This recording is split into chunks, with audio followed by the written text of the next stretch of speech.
Thank you, Judy, and welcome everyone to our December program on the God image in Jung and the Monotheisms. We're delighted to welcome back our esteemed colleague from Pacifica Graduate Institute, Dr. Lionel Corbett.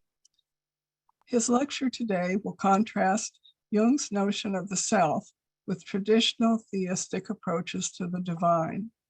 Lionel will show how Jung's approach encourages the development of a personal spirituality rather than one based on doctrine or dogma.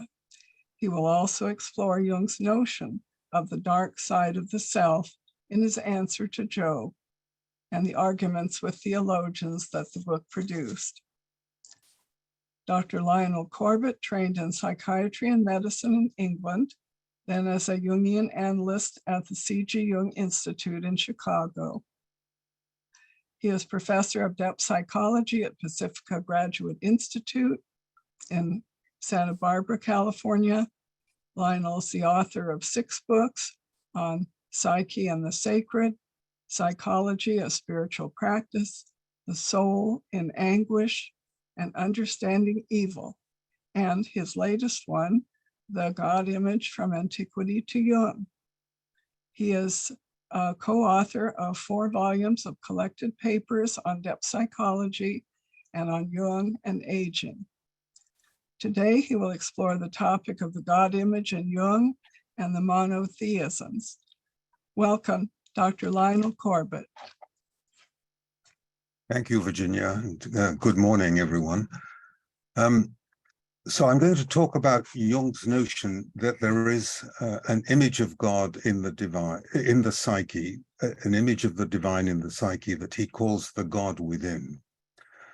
And in the English language literature nowadays, we tend to use the word self with a capital letter S to distinguish it from the personal self, because the personal self has become quite important in psychoanalytic work.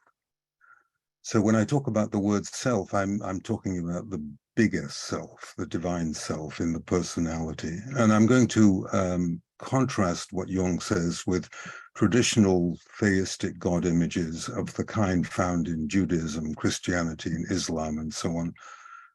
I'm going to talk about the ways that the self manifests itself in the psyche and describe a little bit about the debate that Jung had with theologians like Martin Buber and Victor White, and talk about Jung's notion of the dark side of the self, and then try and show a connection to the work of the quantum physicist David Bohm. My overall idea here is that Jung's work is providing a new image of God, and it's this way of approaching the God image avoids some of the problems or difficulties associated with traditional theistic God images. I also want to show how this approach of Jung can allow us to develop a personal sense of connection to the sacred that may have nothing to do with traditional accounts of the divine. The reason that we can develop a personal connection to the sacred is that the range of God images, the range of images of the self that spontaneously appear within the psyche is much broader than the God images of traditional religions. And this breadth of the way the self can appear is helpful for people who are not attached to any of the traditional God images.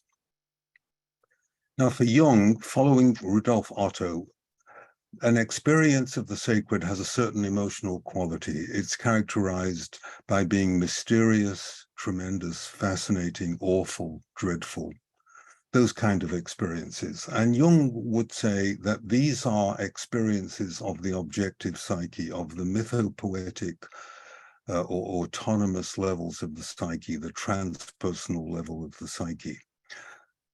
So Rudolf Otto, who coined the term numinous, thought that these experiences were related to a kind of heavenly God. But for Jung, they are the result of contact with deep levels of the psyche. So there are many biblical examples. Think of Moses talking to God at the burning bush, or Saul on the road to Damascus, hearing Jesus say, "Why do you persecute me?" and so on. These are terrifying, powerful, emotional experiences.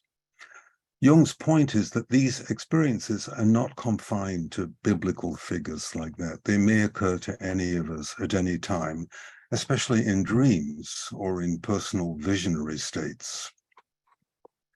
And the way the self can appear in dreams may have nothing to do with the way it's depicted in the sacred texts of all the traditions. And I wanted to begin with an example of mine to illustrate the difference between the way the self can appear spontaneously and the way the divine has been described in sacred texts. And the dream that I'll talk about is an old dream of mine in which a gigantic UFO, an unidentified flying object, starts to descend from very high up and then approaches closer and closer to me and finally ends up hovering a short distance above my head. Now, this was a terrifying experience in the dream because the UFO was something like the one in the Close Encounters movie. It was so gigantic and it was coming down quite rapidly and I wasn't sure it was going to stop. So this meets all these criteria of Otto and Jung. It's mysterious, tremendous, fascinating, a very numinous image. And then lights start to shine down on me like searchlights. And I look up, and on the base of this UFO, where there might have been lenses, there are eyes studded all over the base of this UFO when the light is coming down out of the eyes at the bottom of the UFO. Now, obviously, a UFO in a dream like that wouldn't be considered to be a traditional Judeo-Christian image of divinity. The reason that Jung would say it's a self-symbol, actually, there are two reasons. One is its enormous numinosity. It's emotionally extremely powerful, extremely mysterious, fascinating. Also, the UFO is mandala-shaped. And Jung thought that the mandala shape was a very important way in which the self can manifest itself in a dream. And the fact that the lights and the eyes look down on the dreamer is the kind of reason that Jung meant when he said that the ego realizes it is the object of a supraordinate subject. In other words, when we have this kind of dream experience of the self, we realize that the self is experiencing the ego. Something is aware of the ego. But again, it's important that Jung thinks this kind of imagery is emerging from the objective psyche. It's not emerging from a divinity in a heavenly kind of transcendent realm. Now, Jung thinks that religion is inevitable and the notion of God is ubiquitous because the psyche contains and produces this kind of potential to experience these kind of images. And what he thinks happens is that the God image, which is innate, the self, capital S self, is given a content by local religious systems. Whatever is the local name for God carries the projection of the self for people in that culture. It doesn't matter whether that person in the local culture is called Christ or Shiva or any local name for God. They all are figures that can carry the projection of the self.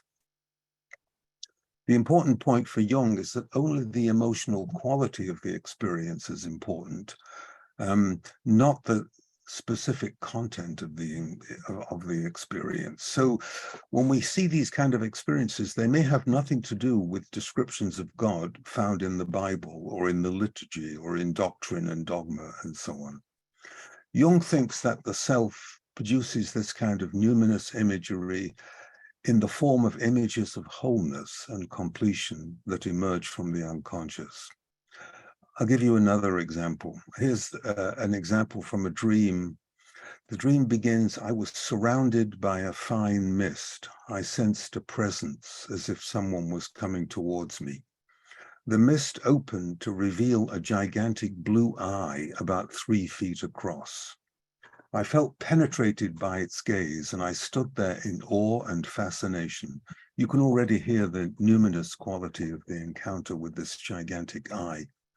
The contours of the eye became red, orange, and gold, and then the eye came closer, And then I was only aware of the iris, that central portion of the eye, and the iris became square, then round, then square again, continuing to change backwards and forwards between circle and square.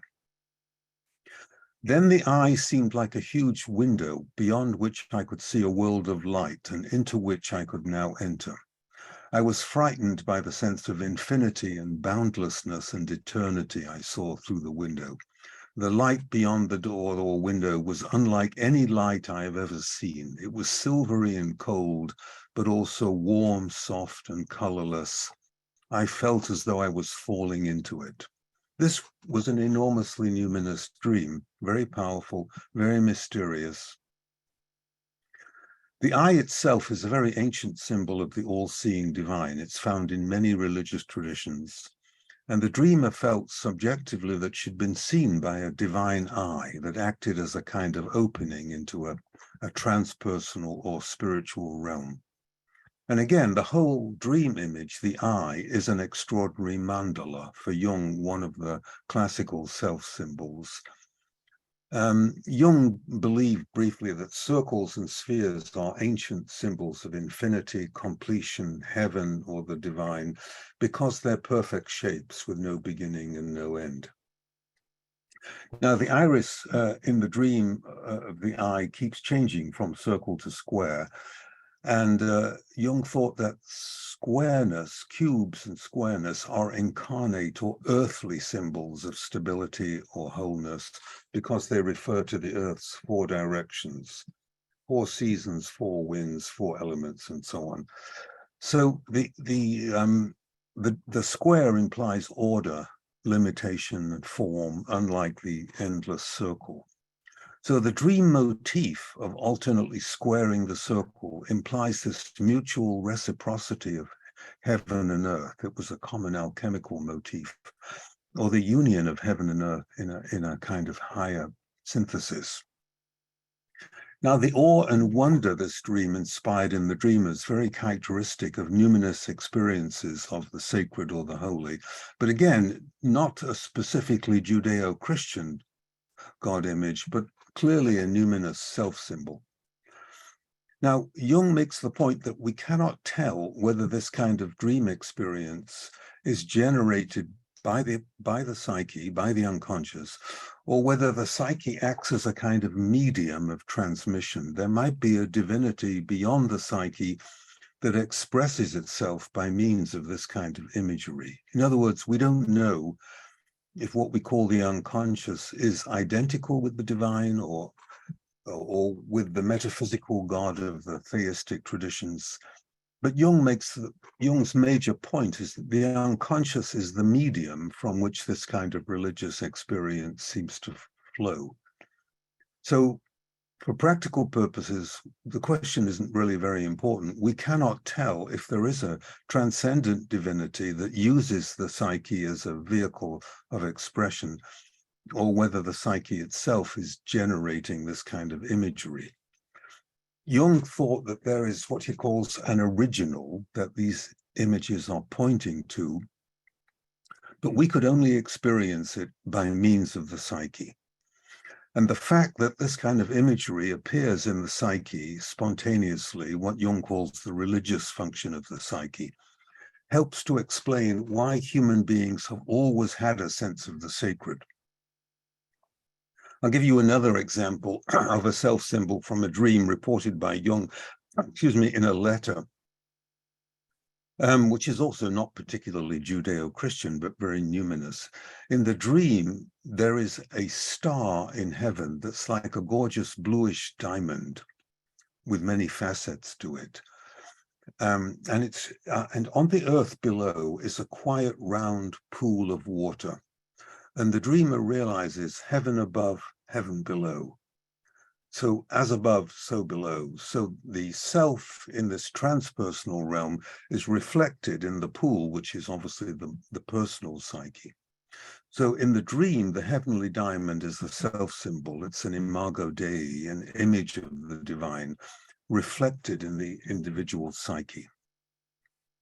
Now, these kinds of experiences with this kind of numinous quality have been reported since time immemorial. The Bible is full of this kind of material. Think of the prophet Ezekiel, who has this vision of a cloud of light with lightning flashes. In it, there are figures that have 4 faces and 4 wings, and each of the figures has the face of a man, a lion, a bull, and an eagle, and there are wheels beside the figures, and the rims of the wheels were full of eyes.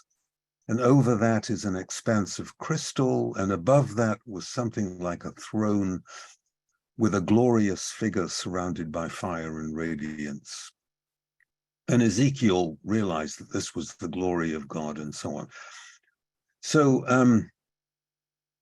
So it was not uncommon for the prophets of the tradition to have this kind of experience.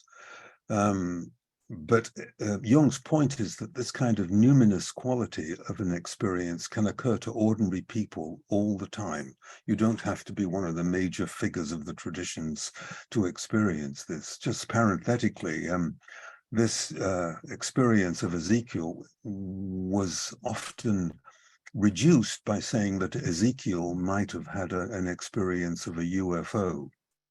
In the tradition, it was seen as the descent of God in a chariot, and it became a source of inspiration in that tradition. So that's very typical of a biblical experience, and there are many others. But the self can manifest itself empirically in a very wide range of dream imagery, and they may have nothing to do with this traditional theistic imagery. And because the self, according to Jung, is the totality of the psyche, it includes the unconscious and consciousness, there really is no end to the way it can manifest itself. We only know it's a self symbol if something appears that is very numinous, and if it unites opposites and it expresses totality and wholeness. So sometimes we see the self appear as what looks like a kind of gigantic human being, some kind of charismatic prophet or hero or savior figure, or sometimes as a divine child who is special or radiant in some way. Sometimes as figures that seems to unite opposites, figures that are both young and old, both male and female. A flower that's both white and red, a snake with wings is another common motif of the union of opposites, the snake being an earth animal and the wings suggesting spirit. These are expressing aspects of the self as the complex of opposites, held together or reconciled within it, so the opposites are seen to be complementary. Then the self can appear in dreams as an awe-inspiring natural phenomenon, expressing the self in the natural world. A typical example would be a mountain. Gigantic mountains surrounded often by a kind of golden glow, suggesting the linkage of heaven and earth, or ascent to the spirit. Or sometimes it appears as a gigantic tree, much larger than an ordinary tree, obviously suggesting symbolically the life principle, the cycle of growth, decay, and regeneration in nature, and so on. Or the self can appear as a powerful storm or wind, conveying the ancient notion of God, or the spirit of God, as a kind of impersonal presence. Another possibility is animal symbolism, taking the form of a gigantic outsized creature like a huge lion, much larger than an ordinary lion, that seems to be expressing the instinctual level of the self, and so on. Or at times the self can appear as a voice in a dream, or sometimes as an experience of the inner light or the inner voice. You remember the still small voice that appeared to the prophet Elijah. Those kind of experiences, and I know this is an enormously wide range, but the reason for that is just because the self is the totality, so it can include everything. What's important is the emotional quality of the experience. So we see geometrical figures that express wholeness or totality, like the Taoist yin-yang symbol, circles, sphere, crosses, stars, squares, mandalas which express the self in an abstract form containing opposites. Jung actually thought that mandala symbolism of this kind was a very important type of self-symbol because the mandala represents wholeness and harmony and completion. And you'll remember that his conviction about the existence of the self was probably solidified in 1927 when he had what he calls his Liverpool dream. It's described in Memories. In that dream, he's at the center of the city of Liverpool and he finds a square with a central island. And on the island is a magnolia tree with red blossoms. And the quarters of the city are arranged radially around the central point, forming a mandala.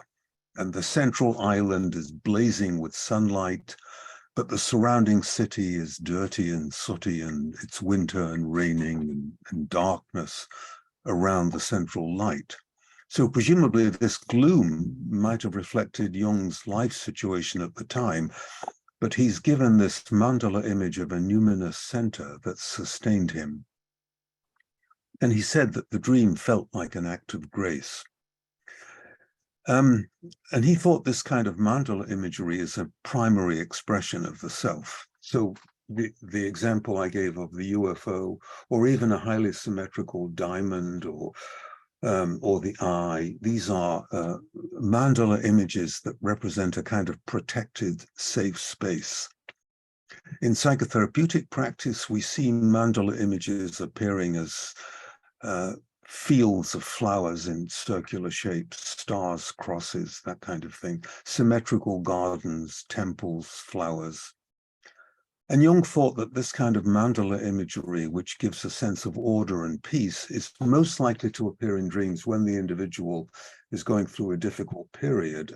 So that the mandala image is part of the self-regulating part of the psyche. It's trying to restore order. It's part of a kind of self-healing images. So this kind of self-image is obviously very different than the anthropomorphic imagery of the theistic tradition. It has nothing to do with references to God as a father or king or shepherd, that kind of imagery that we hear in the liturgy, in the hymnology. Those kind of anthropomorphic images that are found in the traditions are often not meaningful to modern people. And if they're taken too literally, they can actually become idolatrous. Jung points out that these anthropomorphic God images, God as a divine king or a shepherd and so on, are a function just of the human constitution. They're human projections. And that's because of that projective mechanism. That's why God is imagined as a he, as if God has human attributes and human emotions. This very old idea. I mean, for example, it's found in the 19th century philosophy of Ludwig Feuerbach, who said that our God image is only the projection of human values and human nature. Our God image just tells us about ourselves. What we like in ourselves, we project onto God in an exaggerated form. So the typical theistic God image sometimes imagines the divine as if it was a kind of superhuman being, but infinite rather than finite, immortal rather than mortal, and so on. In other words, Feuerbach thought we've created a God image that reflects the characteristics of humanity without human limitations. Now, for Feuerbach, this means there's no God. And then in that tradition of the projective idea, Freud continues in that tradition, talking about God as and the projection of an exalted father in the sky and so on. Actually, these projection theories don't disprove the existence of God. What they're talking about is the fact that we color our images of God with our parental imagos or with our own anthropomorphic ideas about God. They don't disprove the idea of God the way Freud and Feuerbach thought. But Jung believed that the dogmatic Christian attributes of God, like God as infinite or eternal, are simply man-made assumptions. So he would rather not talk about the divine itself in the traditional metaphysical or theistic sense. All he wants to do is restrict himself to the way the self manifests itself in the psyche, either internally as a dream or externally as a visionary experience. So his approach is not based on a sacred text like the Bible. It's an empirical approach. It's based on experience. It's based on dream imagery and visionary experiences. It's not based on doctrine and dogma. And Jung's approach doesn't have the kind of philosophical difficulties that theologians have had when they try to insist on a very particular, very specific God image. And there are lots of these kinds of philosophical problems that Jung's idea is avoiding. So, for example, the traditions describe God as omnipotent, omniscient, ubiquitous, all good, eternal, and sometimes a kind of superior personality. But they run into all kinds of difficulty with their theology. They run into questions about how a personal God can also be transcendent, and how a God can be omnipotent and entirely loving in the face of widespread suffering and evil. The problem that they've had, for example, is to say, if God is omnipotent and can do anything, why is there so much suffering and evil in the world? If God was entirely loving and omnipotent, surely that wouldn't be the case. And if God cannot prevent suffering and evil, then God cannot be omnipotent. That's the kind of difficulty that the theists have had. So what they have to do is they have to rationalize suffering and evil in terms of, they have to say that God has his own mysterious reasons, or they see suffering as a punishment for sin, or as a test of faith and that kind of thing. Whereas for Jung, suffering and evil are simply the experience of the dark side of the self. He thinks that the self has a loving side and a dark side, which I want to talk more about in a little while when I talk about Jung's approach to the biblical Job. There are all kinds of other paradoxes. I won't go into all of them, but for example, the divine is sometimes said to be changeless, but he appears to change frequently in stories within the scripture. You remember Adam pleading with God to spare some of the inhabitants of Sodom and Gomorrah. God is said to be moved by prayer, to respond out of love, to be self-sufficient, but also to manifest himself in revelations and relate to human beings, and to intervene in history, which people have complained that means he isn't entirely self-sufficient, and so on. So these kinds of difficulties are avoided or bypassed by Jung, who doesn't engage in that kind of speculation. He just talks about how the self manifests itself in the psyche.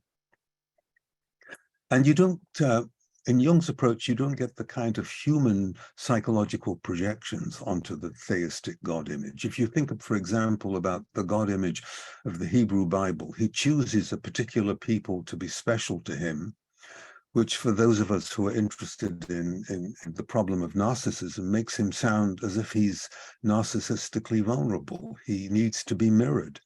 He insists that these people should have no other God, that he's the main God. He's a jealous God. He has fits of narcissistic rage if he's disobeyed. Now, this obviously has nothing to do with the divine itself. These characteristics are projected onto the God image of the Bible, and they make him sound narcissistically vulnerable. And they're obviously the projection of human psychology onto divinity.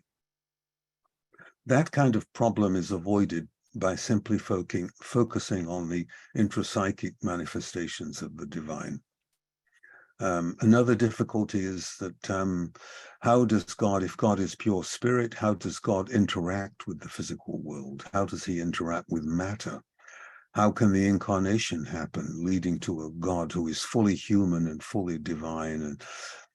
And how could God incarnate while also remaining changeless and infinite, and so on? Now, theologians have ways of talking about these kind of difficulties. But they're completely bypassed by Jung's approach, which simply focuses on the intrapsychic experience of the divine. You don't have to depend in Jung's approach on faith or belief. You simply pay attention to direct experiences of the self.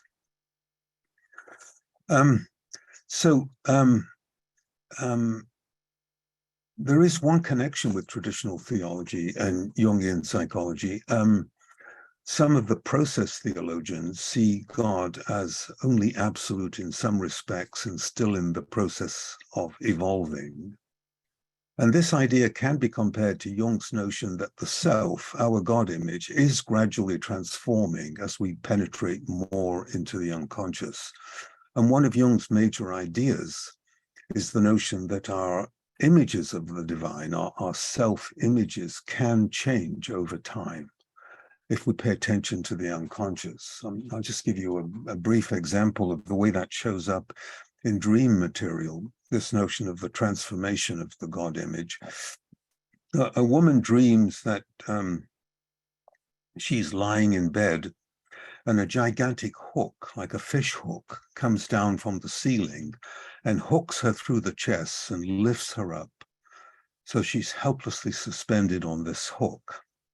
And then she looks down and she sees a man with a cannon below, and he starts firing this cannon at her, and she's completely helpless. She can't get out of the way.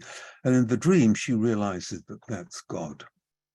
Now, that's a very punitive, difficult God image who can punish you in a way that you can't avoid, and so on. And in fact, this is the kind of God image, when I said that our God image is colored by our own human projections, if you have abusive, punitive parents, you tend to project that kind of quality onto your God image, which was the case in this situation.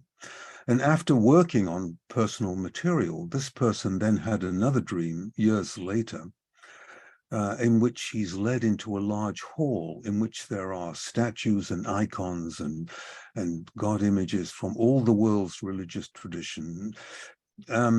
And she's led around and she's told that she can choose any one of them that she likes. And the one that appeals to her is a statue of the laughing Buddha. In the dream, he's wearing a kind of golden crown. And you remember, he's a 9th century Zen monk. His name was Hote or Pote. He has a huge smile on his face and a big belly and big ears and a bag of presents for the children and so on. And he's an image of joyful spirituality. So this is what's meant by the transformation of the God image. In other words, in this approach, there's no need to have a God image which is particularly fixed. Many of the traditional theological systems have a rather fixed way of thinking about the divine. But in this approach, as you pay attention to the material that's emerging from the objective psyche, your God image can gradually change. So this would be consistent with process theology.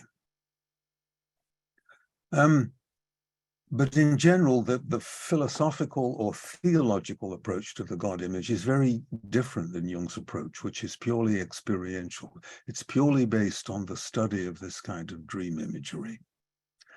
Now, we first see signs of this notion of a new God image in the Red Book, where Jung writes that a new consciousness of the divine is being born in the human psyche, albeit against some resistance. And of course, resistance is inevitable because it's not easy to give up traditional God images, the sort of father, shepherd, king images that we've been attached to because we were taught them since childhood. And what I'm suggesting here is that Jung is developing an alternative to the classical Judeo-Christian God images, and that because of Jung, we are actually on the cusp of a new mythic image of God. And this is necessary because we have a very different consciousness than the original founders of the theistic tradition. And new consciousness requires new God images. We have to develop a God image that takes into account areas like quantum physics, cosmology, depth psychology, which the founders of the tradition, of course, knew nothing about. The idea of Jung that the divine is born within the soul of the individual wasn't his. It's an idea that goes back at least as far back as Meister Eckhart. But for Jung, this means that a new consciousness of the divine or a new God image is developing within the psyche. And these images are mediated to consciousness, to the ego, by the soul, which for Jung is a kind of receiver or transmitter, an organ that allows the ego, that bridges between the ego and the depths of the unconscious. So the soul is a kind of bridge or mediator to otherwise inaccessible transpersonal depths of the psyche. So the soul in Jung is a kind of organ that allows us to perceive the divine light in this imaginal or symbolic form. So Jung thinks that God images are ubiquitous historically and geographically, and that this is evidence that they are an archetypal content of human psychology. Wherever you look, you find some kind of God image or some sense of the sacred. And as I said at the beginning, it's filled in by local religions. So for Christians, Christ is a symbolic representation of the self. But for Jung, Christ is an incomplete symbol of the self for various reasons, partly because Christ is exclusively light and good and spiritualized, and of course, male. So the Christ symbol doesn't exclude the dark side of the self, the side of the self which causes suffering and evil, which in the tradition is projected onto the dark sun. The dark side is projected onto the devil or the Antichrist.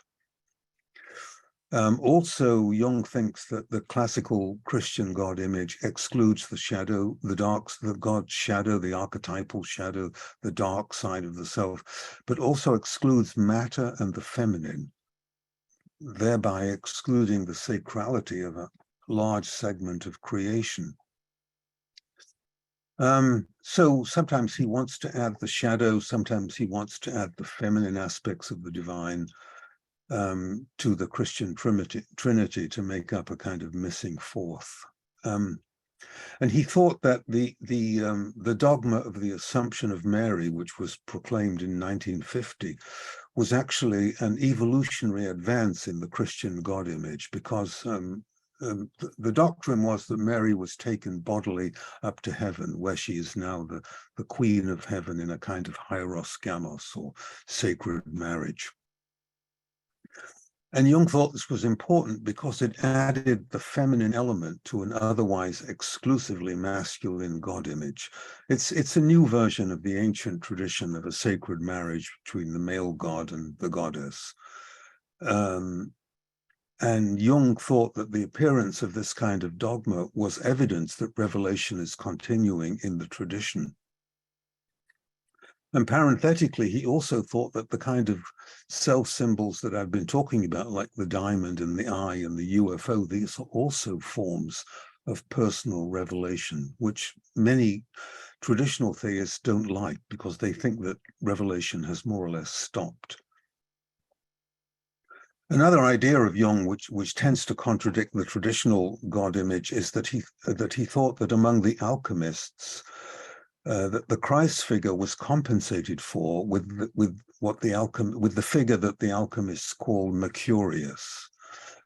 For the alchemists, Mercurius represented the chthonic or earthly spirit of the unconscious, the light of nature within the darkness of the unconscious, or the spirit within matter, something like this. So Jung thought that Christ and Mercurius are both symbols of the self, one spiritualized and one instinctual or material or bodily. And for the sake of wholeness, Jung thought we have to bring these complementary dimensions together. We can't have a one-sided God image. And that requires a dialogue between consciousness and the unconscious, or between spirit and matter, recognizing that these are all aspects of the totality of the self. Now, Jung pointed out that we can't prove or disprove the existence of God in the traditional metaphysical or theistic sense. But these numinous symbols and images of the kind that I've talked about, these are psychological facts. They occur all the time. And the psyche is ontologically real. One of his main points is that the psyche is a domain in its own right. It can't be simply reduced to the brain, as many modern materialists would like to do. And again, Jung thinks that it's only through the psyche that we can establish that God acts on us, because the psyche is the organ of experience. And so we can't tell, again, whether these actions are emanating, pardon me, from a transpsychic God or from the unconscious. We don't know if God and the unconscious are two different entities. But what we can say, based on this kind of imagery, is that in the unconscious, there is an archetype of wholeness that spontaneously manifests itself in these symbolic forms, and it's completely independent of consciousness. We're always surprised by it. So when we experience one of these manifestations, like in one of these numinous dreams, we feel like we've been given a personal revelation that demands attention. And these images are so unique and so tailored to the individual that in this approach, each person can have his or her personal God image. You don't have to have a collective symbol like the cross. The cross is a collective symbol which would be relevant to many, many people.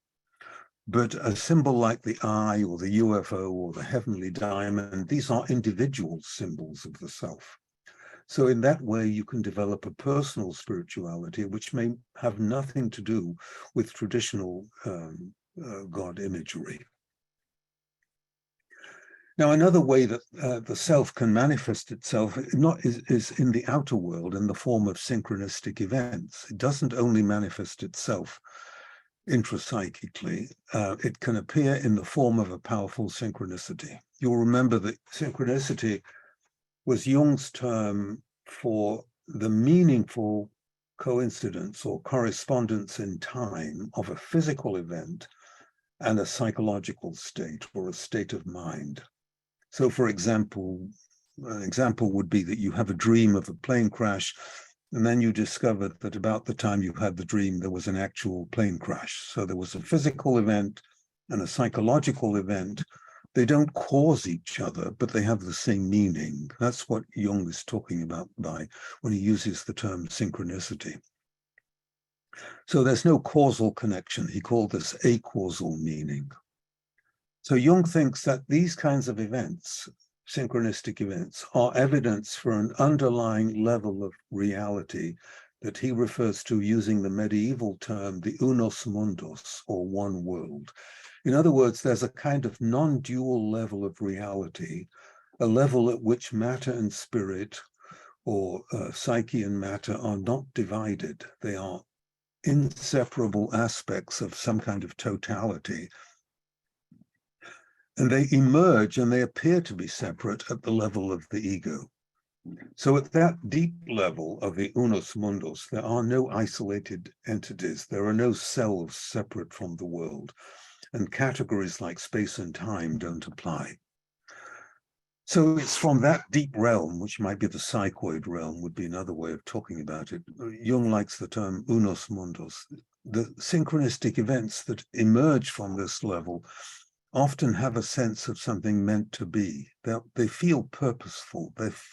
One feels like one has been given objective meaning, not just the meaning that we project into the situation. These events seem to be purposeful. And when we have one of these synchronistic events, we realize that we belong to this deeper level of reality than the ego can perceive. So the self, when you have a synchronistic event, is not experienced purely as an intrapsychic phenomenon. Jung also thinks that the self is important for important outer events in our lives. He says the rule is that when an inner situation is not made conscious, we meet it on the outside as fate. So we meet the unconscious as outer events in our life. which is a very profound statement of the underlying unity of what seems to be separate inner and outer worlds. Von Franz, incidentally, in her book on projection, describes a different kind of synchronicity, which is very interesting. She talks about the social function of the self. And she, briefly, what she says in that book is that each person gathers around themselves their own soul family, a kind of group of people who are not created by accident or just by personal motivation, but through a common spiritual interest, a common spiritual concern, like a group, like a Jung society, something like that, where the people in the group are interested in what she calls reciprocal individuation, helping each other with this kind of individuation process. And she thinks that the self arranges these kinds of meetings, that we don't come together with people in this kind of situation by accident. These relationships are created in a mysterious way by the self, so that we meet people and we associate with people with whom we belong. Now, there's a very interesting correspondence between Jung's notion of synchronicity and an idea that arose in quantum mechanics called the implicate order. This was an idea of the physicist David Bohm. David Bohm coined the term implicate order. Implicate means enfolded, to describe a fundamental level of unity, a fundamental level of reality in which there's no division and no borders. Everything is connected. Very similar to Jung's notion of the unus mundus, this realm of unity and wholeness in which events are interconnected. That would be the absolute level of the self prior to its differentiation within ordinary time and space. This, again, is a very old idea. In antiquity, it was called the pleroma. In the medieval era, it was called the unus mundus. But it re-emerged in David Bohm's work in quantum mechanics as the implicate order. And his idea was that in our world, we have discrete entities, separate objects, and that's called the explicate or unfolded order. But that world is emerging out of the implicate order, this fundamental level of unity. And that is the common ground of matter and consciousness. It might be what Jung calls the psychoid dimension. So I'm suggesting here that what Bohm refers to as the implicate order would correspond to what Jung would call the self prior to its manifestation in symbolic form. So the ego level emerges out of the self. That would be the analogy. The archetypes, which are constituents of the self, are forms of information that emerge from this deep level that shape behavior and feeling. So the self is the kind of ordering principle, or what Jung calls the spiritus rector, the guiding spirit of the psyche, responsible for the psyche's sense of unity. It's roughly also analogous to the gravity that holds planets in the orbits. The archetypes are arranged and organized around the self. So the unus mundus, or the implicate order, are synonymous with the realm of the self as the totality before it incarnates into the ego realm or the empirical personality, because the ego cannot perceive the unitary level of the self. By its nature, the ego divides reality into specific parts. So the self in this model is a form of universal consciousness, and our individual psyches are a part of this individual consciousness, which is why in Jung's model of the psyche, the personal level of the psyche, a transpersonal or objective psyche, are not separate from each other. The situation is rather like the waves on the ocean, where the wave would be like the personal level of the psyche, but the wave is inseparable from the totality of the ocean, which would be the larger self. Or you could think of the individual psyche as a kind of eddy within the larger ocean or something like that, but not separable from it. So this idea in Jung links Jung's emphasis on the self as the totality with the non-dual spiritual traditions that teach, like Advaita Vedanta, that teach that reality is an undivided unity. There are no separate selves at that level, and no events separate from the whole. In other words, every wave on the ocean is a function of the totality of the ocean. There is no wave that's separate from the ocean. And this notion of the self is a potential link between quantum physics, quantum mechanics, and depth psychology. This is the area that Jung and Pauli were working on. They were working on the possibility that there's a relationship between consciousness and the outcome of quantum experiments. And this was an important strand of thought for some time, but nowadays a lot of physicists don't think it's correct. So the role of consciousness nowadays is quite controversial, and many quantum physicists don't think it's as important as Jung and Pauli and other physicists thought. But that's still a controversial area. I could talk more about that if there's any interest. So far, what I'm trying to suggest is that Jung is trying to develop a relationship to the God within in a way that's preferable to a kind of transcendent divinity that requires the mediation of an institution and the clergy and a historical tradition. The innate God image and the psyche and the human level are seamlessly continuous with each other. The personal levels of the psyche are continuous with the transpersonal levels of the psyche. So this is a distinction. It's different than the traditional notions that humanity and divinity are somehow radically separate from each other. In Jung's model, they're not. They interact with each other. So according to Jung, the reason people everywhere and always have believed in gods or a god is because the self is innate in the human mind. It's a readiness or potential to experience God in the psyche. In that case, you might say, well, why are there atheists? There shouldn't be any atheists. If the self is present in all human beings, why would you have an atheist who wants to deny the existence of God? Well, the atheists who tend to see the religious impulse as the result of our fear of death and our helplessness and our sense of incompleteness and so on,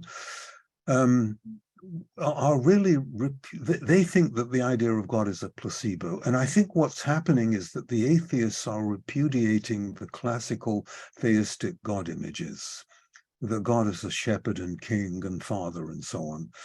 And in part for intellectual reasons, because they don't think there's enough evidence, and in part because they can't tolerate the level of evil and suffering that's going on in the world, in the face of the fact that the theistic traditions have talked about God as only good and loving. And so many modern atheists are simply not aware of Jung's notion that the self can manifest itself in these many other ways, and that the self had a dark side to it. So you can be an atheist in the sense of not believing in the classical theistic God image, but you may still have experiences of the self as an intrapsychic God image.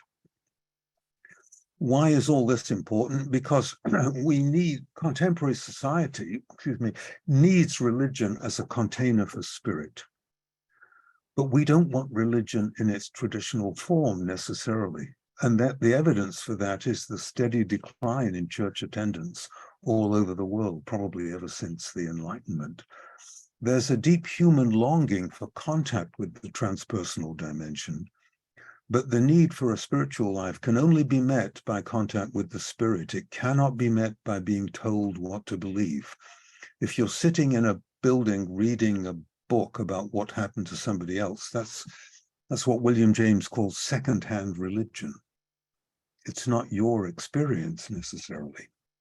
So Jung's psychology allows us to express our personal experience to the sacred without any recourse to traditional doctrine and dogma and so on. You locate the divine within your own subjectivity.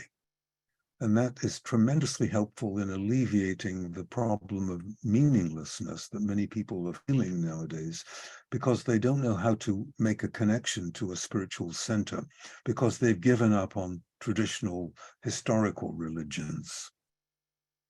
And those historical traditions are, of course, are based on many layers of interpretation of biblical stories.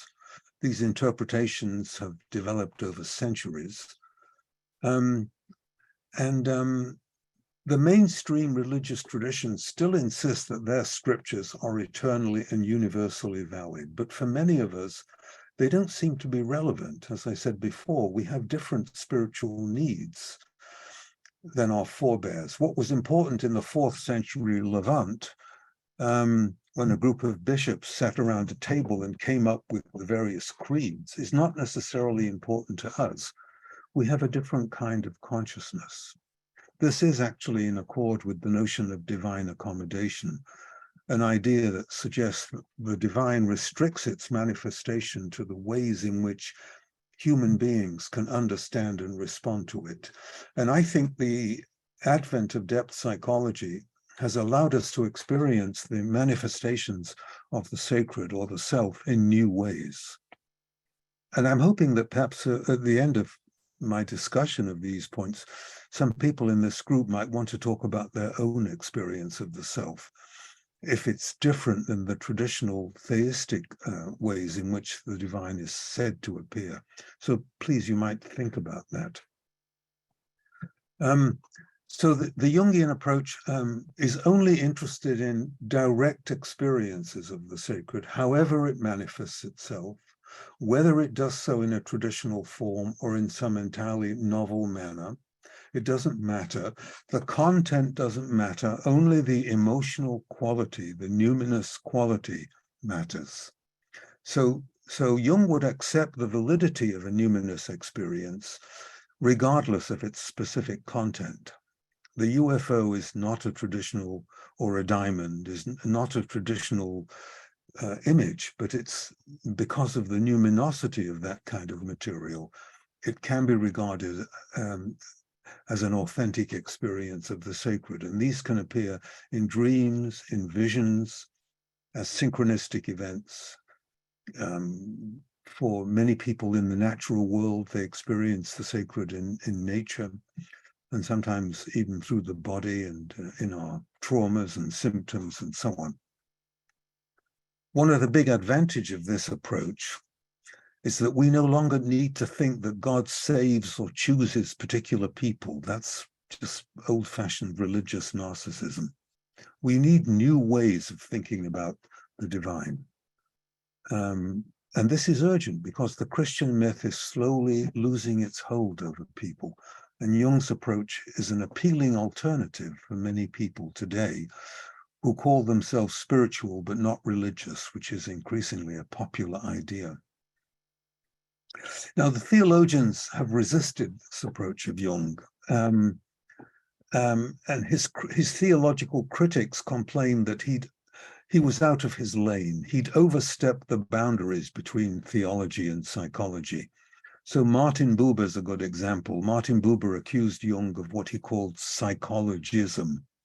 In other words, Buber is saying that Jung is thinking of God as only a psychic content, or merely a psychic content, rather than a transcendent being.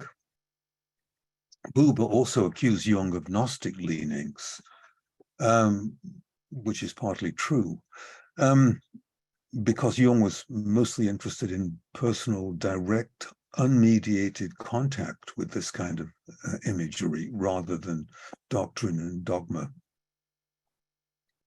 Jung is seeing total intimacy between the human and the divine because they are different levels of the psyche. But for Buber and many theologians, the divine is an absolute other, capital O other, a supra-psychic being or an extra-psychic being, transcendent and independent of the psyche. Whereas for Jung, what Buber is talking about is the self. But Jung could never convince Buber of the idea of the reality of the psyche, so that when we have one of these kind of symbols or images, that's an image of something real. The psyche is real. Everything we experience is mediated by the psyche. And if the psyche is real, then images of the self are real. But Buber complained that Jung's approach makes the divine too immanent, ignoring the transcendent God. And Jung replied, I'm quite happy to leave the transcendent God to the theologians. I'm only interested in the way it manifests itself. Some would say that Buber's trying to talk about a level of divinity that really is unknowable, because when it becomes knowable, it can only do so through the psyche. And Jung would say that when theologians talk about the transcendence of the divine, what they're really talking about is the archetypal forces in the psyche that are non-ego levels of the psyche. They grip the ego and they induce the sense of possession by something beyond the ego.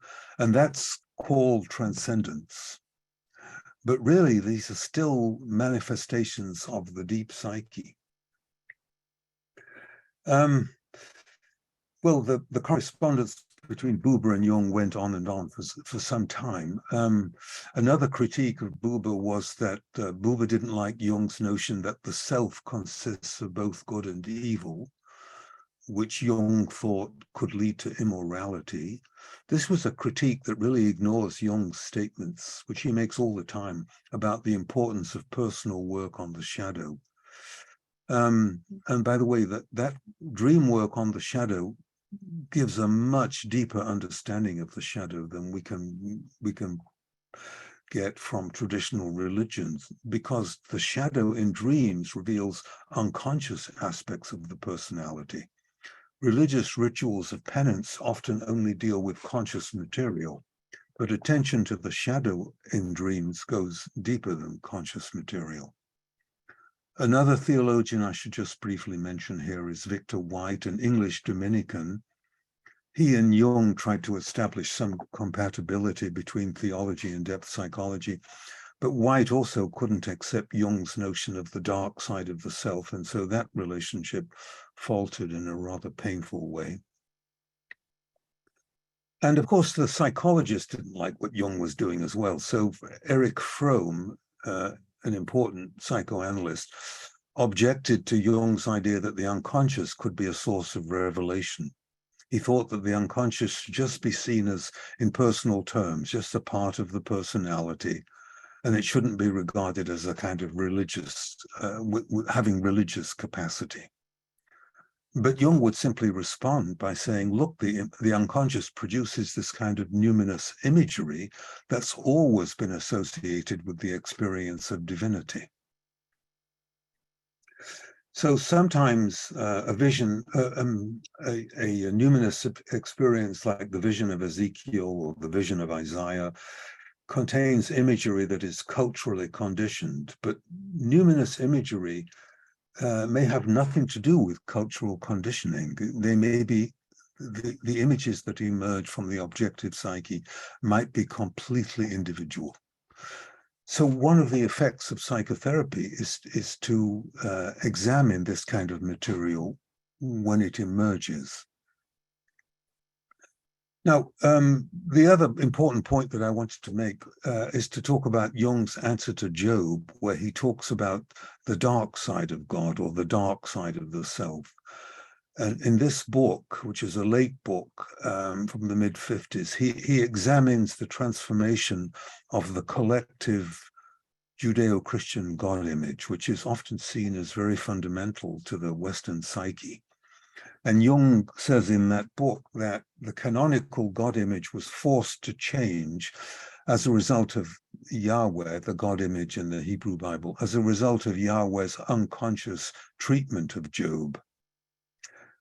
So very briefly, I'm not sure if everybody here is familiar with the story of Job, but briefly, it's an archetypal story about an apparently innocent, pious man who suffers terribly for no obvious reason. It's an archetypal image of the suffering of the innocent. This is a theme that's found in many stories.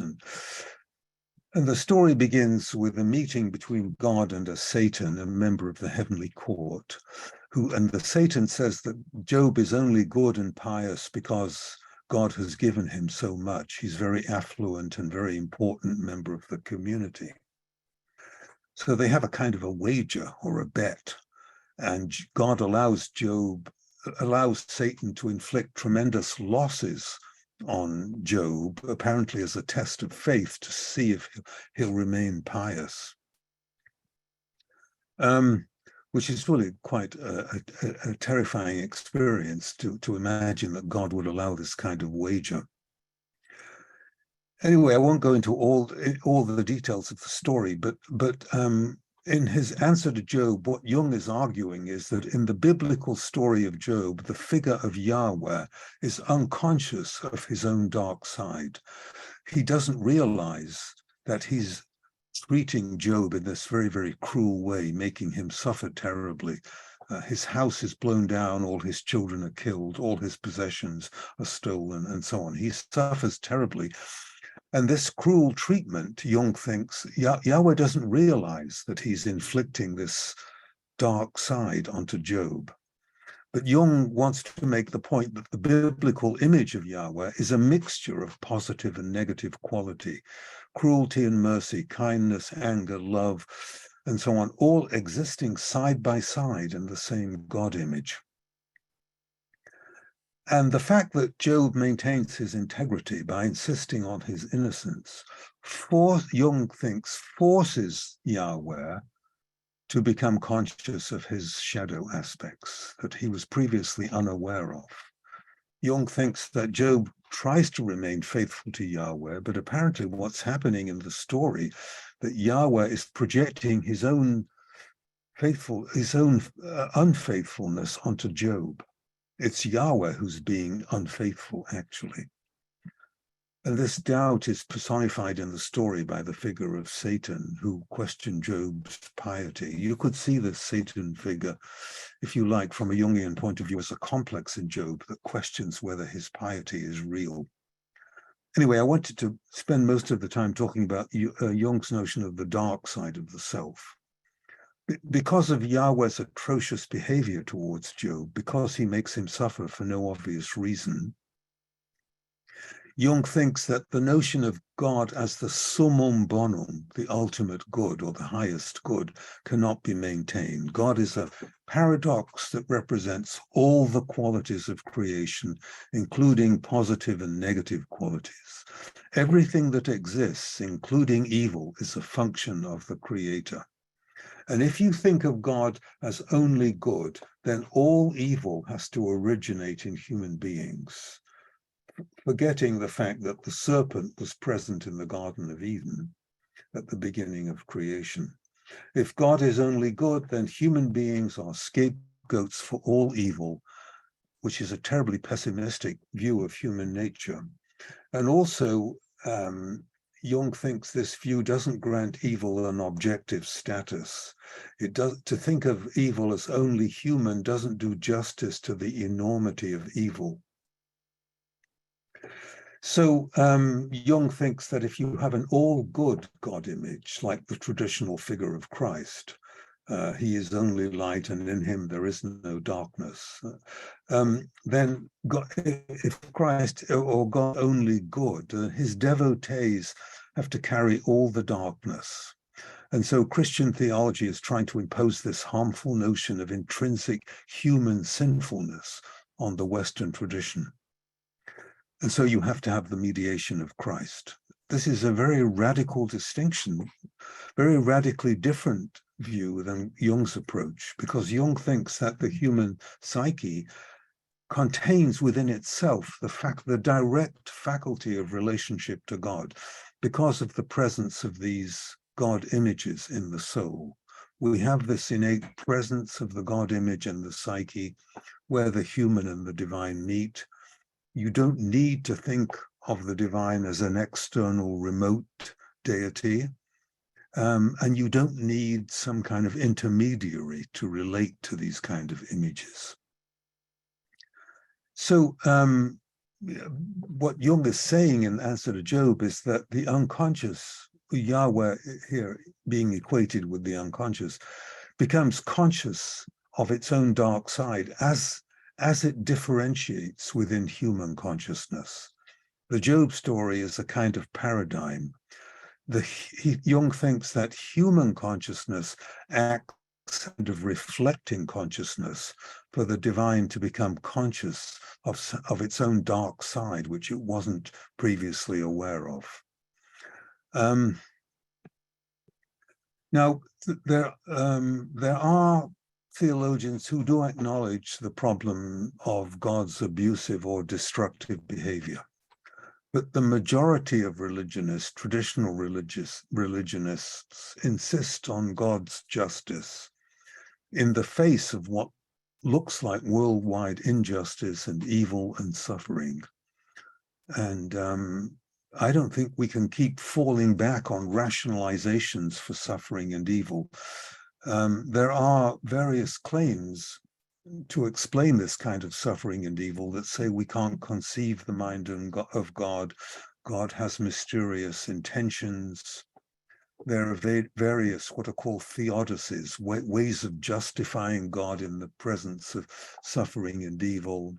A very popular theodicy is what's called the free will defense. God has given human beings free will, so that we have to have both good and evil so that we can choose between good and evil, because it's important that we have free will and so on. These are, I think, rationalizations which try to explain why an all-good God would allow suffering and evil.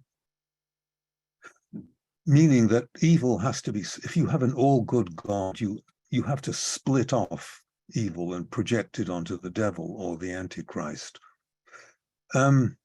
So these are, Jung complains, this is a splitting of the God image into irreconcilable opposites. He doesn't like this kind of metaphysical dualism. He wants to have both loving aspects of God and the dark, painful aspects of God all enclosed within the self symbol. So Jung objected to the Augustinian notion, or the Platonic notion, of evil as the privation of good or the absence of good. The notion that evil is not substantial in its own right. It's only an absence of goodness. Because Jung felt that if evil is not substantial, then goodness cannot be substantial. If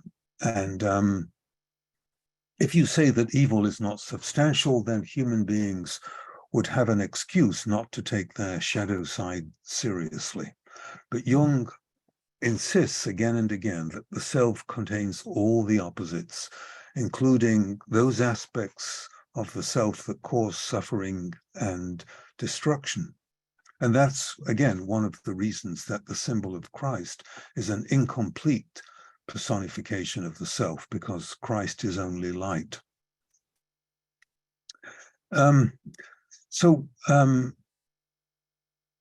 Jung's emphasis on the dark side of the self is a problem for many traditional religionists. Many traditional religionists will say, I don't encounter the dark side of God. I only encounter a loving God. And it's an essential part of the Christian tradition to say that God is love and evil is a rebellion against love and so on. And the idea that God could have a dark side that causes suffering is very frightening to many people. There's a concern, people say, well, if God has a dark side, you could identify with the dark side of God. You could become a mafia chieftain and do evil while insisting that you're doing the will of God. You're just identifying with the dark side of God. Or you could be possessed by the dark side of God, as we see in the case of malignant narcissistic autocrats who think they're carrying out the will of God, which of course coincides with their own will. So there is this dangerous aspect of the notion of the dark side of God. Jung, by the way, thought that he personally had an early intimation of the dark side of God in his childhood image of a gigantic turd. Do you remember this? It's in, I think he was 11 or 12 years old at the time. And he has an internal sort of an active imagination of the throne of God and in the sky, and a gigantic turd falling from the throne of God, crashing through the roof of the Basel Cathedral, which had just been rebuilt. Of course, if you're a traditional Freudian, you see that as a kind of Oedipal rebellion, because his father was a minister in the Swiss Reformed Church. So you would see that as an Oedipal repudiation of his father's God image and so on. But Jung thought this was a kind of illumination. It was a revelation. It gave him a sense of relief. And he realized that his father, who was a minister in that church, had never had a numinous experience, but had relied on the Bible and on belief in doctrine and dogma. And that, in the end, failed him, which is why his father was chronically miserable, and his parents' marriage was unhappy, and his father died at a rather young age, because all his father's preaching and teaching was not based on direct experience. It was based on belief. And Jung was very critical of believing something that we haven't directly experienced.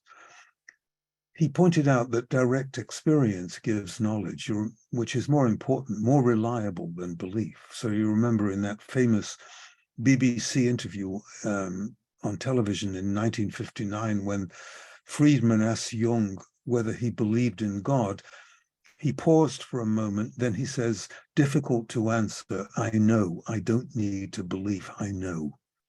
So this distinction between knowing and believing produced a great deal of discussion. But the point that he was making was that when you have a numinous experience, it's no longer a matter of belief. You have direct knowledge.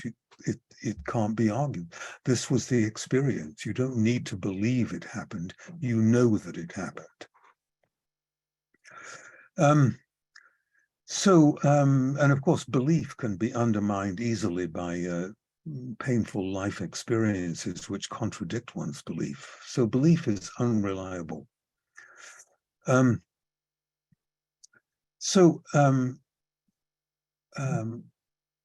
Consistent with the idea that human God images reflect the projection of human psychology, the Hebrew scriptures actually contain many mythic images of the dark side of God. I didn't mean to give the impression that this was a new idea.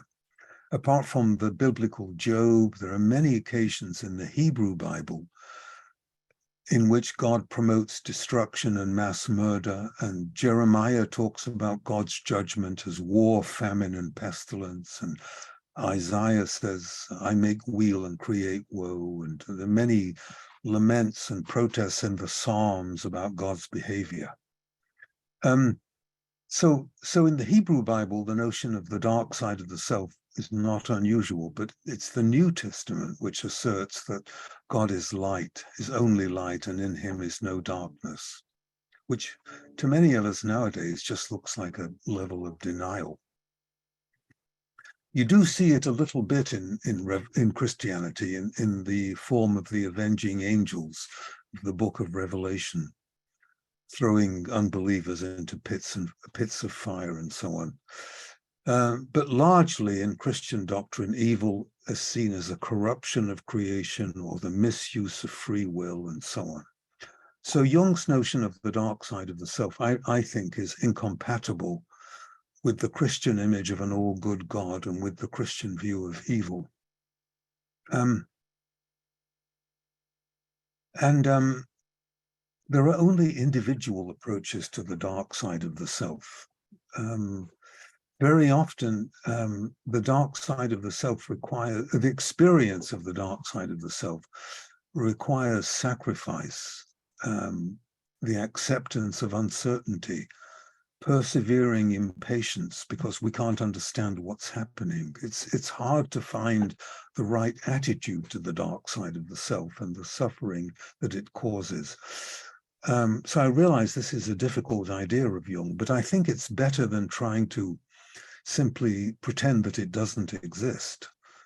Of course, there are unhelpful responses to suffering by using substances and denying it by focusing on the positive and so on and so on. But basically what's required is a process of sacrifice, radical acceptance, and deciding to live despite our experience of suffering at the hands of the dark side of the self.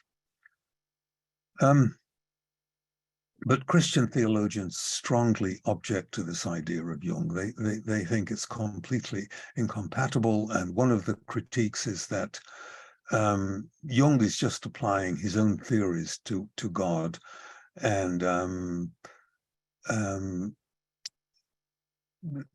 some Christian theologians think that Jung is actually projecting his own shadow onto the God image. But Jung pointed out that in his answer to Job, that the story of Job actually led to the transformation of the collective God image from the Yahweh of the Hebrew Bible to a radically new idea of a God of love. So the answer to Job for Jung is the incarnation in Christ, the transformation of the canonical God image from the Hebrew Bible to the New Testament God image. What Jung does not deal with in his answer to Job, which is the subject of another discussion, is the fact that there are many places in the book of Job where we see Job's extreme personal narcissism. And what we see as a result of Job's suffering is the transformation of a narcissistic character disorder. But that's part of Job's own shadow, which is also transformed by his suffering, which Jung doesn't talk about. Jung prefers to talk about the transformation of the canonical God image. So we have half an hour left. I'm wondering if that would be a good time to stop for discussion, or if you'd like me to keep talking. Well, we have some raised hands. Okay, so why don't we do that? So let's have some discussion and see how long it takes. Okay. So I sent an unmute request to Jonathan Paul de Verville. You've had your hand up for a long time. I hope it was meant to be. Yes, it was meant to be. Okay. Right from the very start. Can you hear me? Yes. Yeah. Thank you. This has been one of the best explications of Jung in-depth psychology that I've heard since I last attended your seminar in Houston. So, but really, I really appreciate what you had to say here. I'd like to kind of come back around to exactly where you started, because I have had several numinous experiences in Wiltshire near Stonehenge and Avebury in terms of UFOs and balls of light, and the fact that these are actual real entities now, where they've moved beyond the symbolism. And I don't know if you're following the Defense Department and the stuff that they're revealing now in terms of 80 years of cover up, but Roswell was all for real. Yeah. And they are now admitting that they have in the fact that there is this other non-human intelligence. There are these off-planet entities. And I'm wondering how this might affect in terms of our new image, our more galactic cosmic image, or how might this affect the personal psyche. I've had my own personal numinous experiences with actually 3 times over a 19-year period. And so I thought it was all BS at first, even though my cousin is Neil Armstrong, and there's a whole other story there in terms of his experiences, which he was not allowed to talk about. But, and now that they're no longer using the term UFO, it's now the UAP, unidentified anomalous phenomena. It's the new term that is now being used by the government. But again, a larger question, in terms of depth psychology and Jung's understanding of the self, the psyche, how do you imagine this transforming with this new realm of reality that seems to be coming down in terms of the new age? And it's an open question, but I would really appreciate your imagery or your speculation on this. Yeah, thanks. I think that what psychologists have to do is deal with the intrapsychic imagery. Jung's essay on the UFO phenomenon. Yeah. as a new myth, and the imagery is very obvious that the symbol is of descent of something from another realm, from the beyond into our realm. So that's very important. I don't think we should get involved in the discussion about the physical reality of the UFO. I think that's a whole other question. I'd rather stay with just the intrapsychic manifestations, looking at them symbolically, which doesn't deny that they may be really physically present. Yeah. I just think that's a whole different discussion. I'd rather not. Happening is many synchronicities and many psychoid events are happening with that blending. I mean, it is touching in a sense the unus mundus on that. So but once if you experience something physical, it's no longer the unus mundus, because the unus mundus is the level prior to the differentiation of matter and spirit. If you have a physical experience that you can detect with your sense organs, it's emerged from the unus mundus. Do you know what I mean? The unus mundus is an ineffable level prior to this matter-spirit differentiation. We shouldn't use that kind of catch-all term for the deeply mysterious. I mean, anyways, sorry, go on, yes. Well, the fact that this is going to be happening planetary-wise in terms of encounters, disclosure, revolution, it's moving to a different, it's in a sense, it's moving where there's manifestation from the implicate order. Yeah. And how can we as humanity manage that on a social, on a collective level? How will that impact the collective consciousness over the next Well, we'll just have to acknowledge that there are other inhabitants of the universe. That's all. It might be another blow to human narcissism. Okay. But we've had those blows before. We've had Copernicus, Freud, Jung, so on. So we'll just have another one. Good. Okay. Thank you. Okay, next we have Alex Hill. Hi, Dr. Corbett. Do you hear me? Yes. Yes. I'm wondering if you're familiar with Eugene Monnick's book. Oh yes, a long time ago. I haven't read it for a long time. He in it he starts off talking about what he calls a hierophany, Yes. where he crawls under the covers of his father's bed and has a religious experience looking at his phallus. I had a similar experience when I was, I don't know, 3 or 4 years old, going to the zoo. Mm-hmm. When we went to the reptile house and I saw the snakes in the reptile house. I had a similar experience and have subsequently had similar or related experiences with the Greek god Asclepios. Mm-hmm. Mm-hmm. Of course, Gnosticism and their flipping of the opposites with the Garden of Eden story, where Yahweh is a demiurge and demonic himself to some extent, and the serpent is the divine Sophia. And which brings up the whole idea of the duality of the divine, which of course the Greeks talked about quite a lot, but Christianity ignores to a great extent, even ignoring what Christ said about the serpent of Moses. So I'm just curious what you think about Gnosticism and the duality of the divine.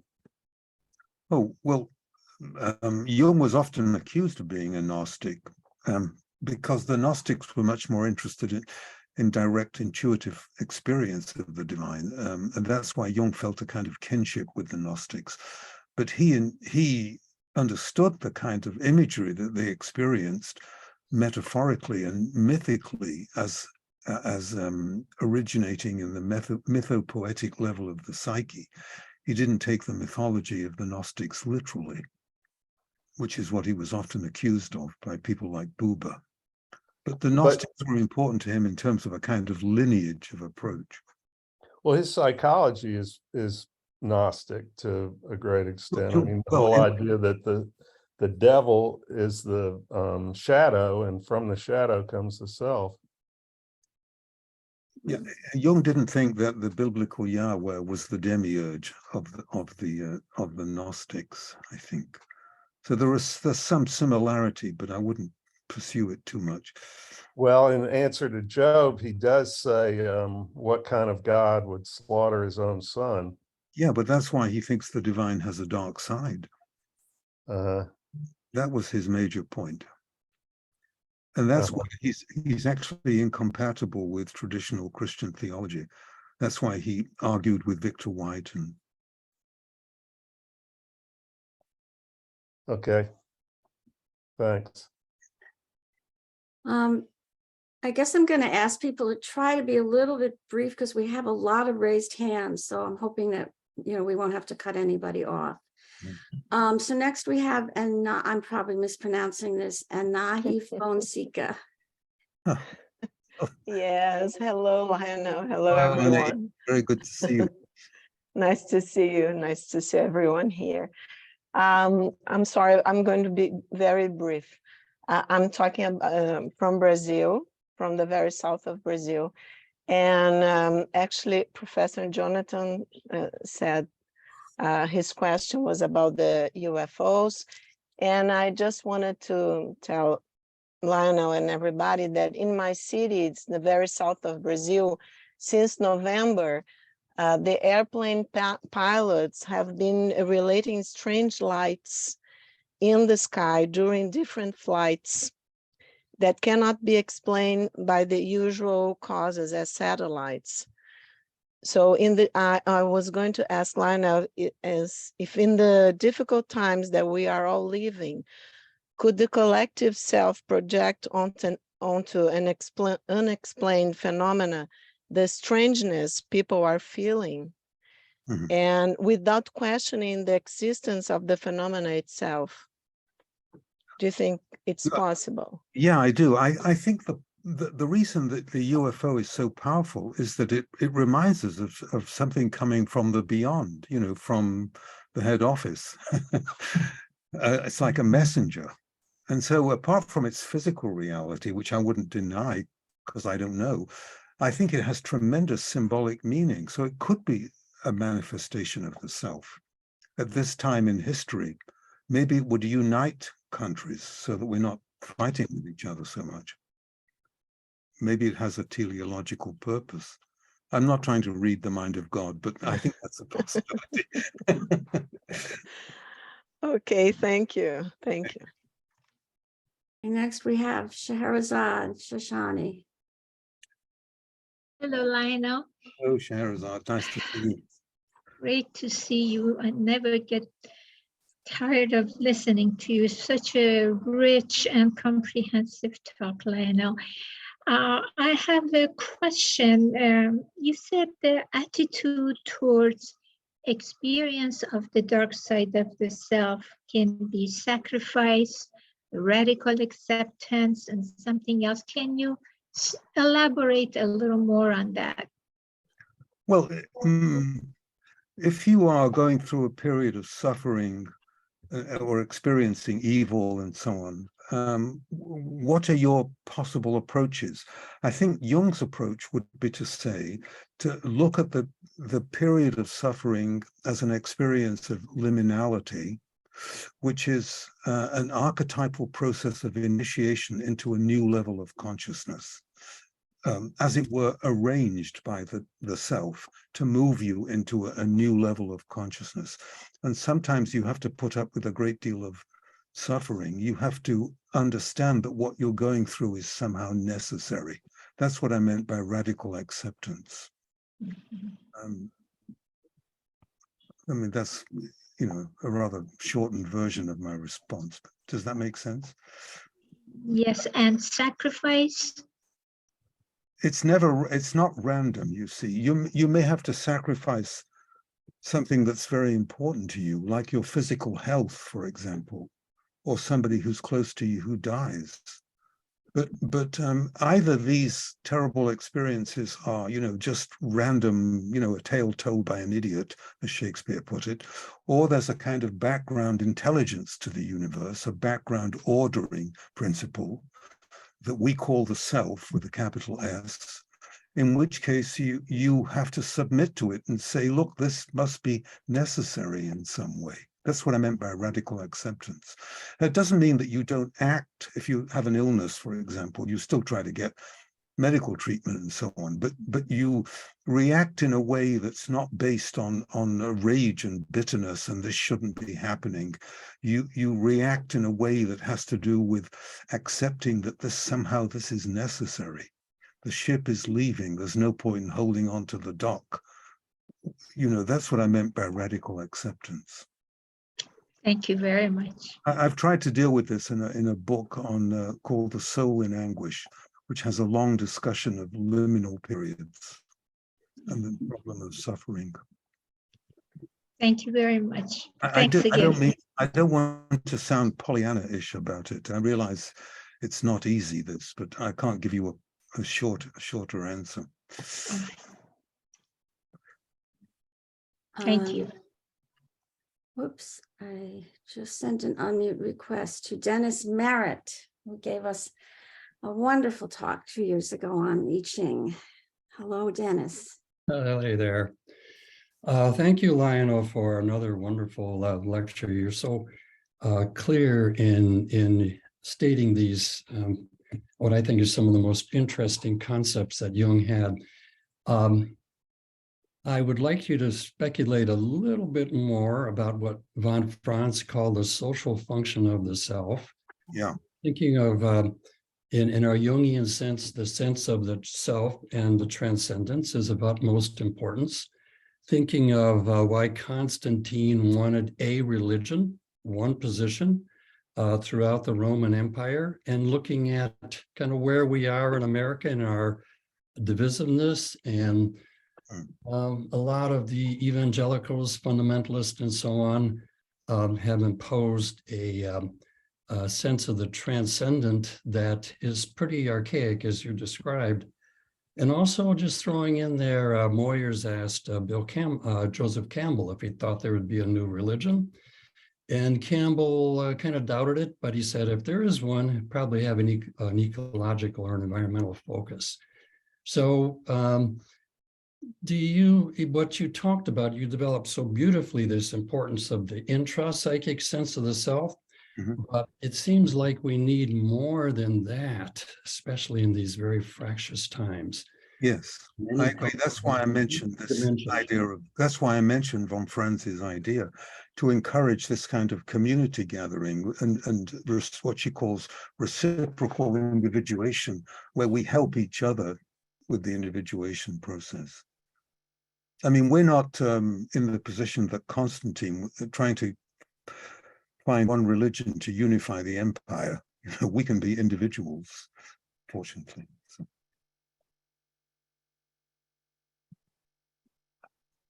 I'm not sure if I'm answering your question. But I think that one of the critiques of the Jungian approach is that it's too subjective. It doesn't deal with community, you see. And I'm trying to make the point that this can be a kind of a community, like a dream group or a group like this that studies a certain topic. This is the community which is developing. Okay. For me, it's had some sense of that with the Sweat Lodge experience. You know, it's a very different spiritual dimension, but there's something about small community, a ritual, songs, all those sorts of things seem to be so important for some kind of a group experience of the transcendent, which heightens the and responds to the social dimension of the self that we all need. Yeah, I agree. I participate in several dream groups where we do just that, and they're small groups of 6 or 8 people, and that's where this community aspect is fostered, and it is mutual individuation. Thank you. Yeah, thank you. We aren't all going to experience the self in the same way, which is sort of what Christianity tried to insist on by producing a creed. We have to allow now that it can manifest itself in many, many ways. Francisco Garcia, please unmute yourself.